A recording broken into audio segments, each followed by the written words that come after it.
Bom dia, minha galerinha do YouTube. Estamos aqui mais uma vez. Quero agradecer a todos os inscritos.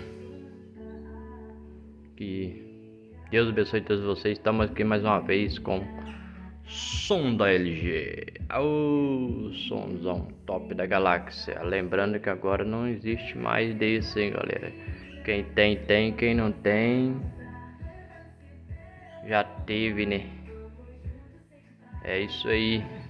Tamo junto e misturado. A máquina é top aí, ó. 2250 RMS. Au.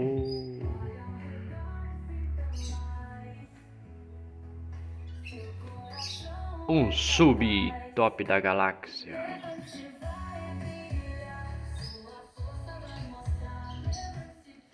É isso aí, galera. 3 caixas.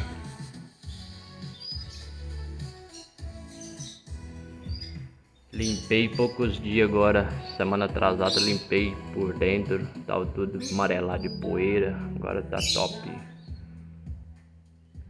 Pra abrir essas caixas, galera, não tem segredo não. É difícil, não é fácil abrir não, que é bem prensada.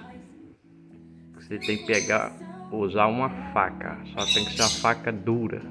Não pode ser faca mole. Vai coisando as beiradinhas, vai por cima. Sim, vai descolando aí até você conseguir descolar. Beleza? Para quem tinha dúvida aí, ó. Porta CDs. 2 USB. Grava. Bluetooth. Muito top, viu?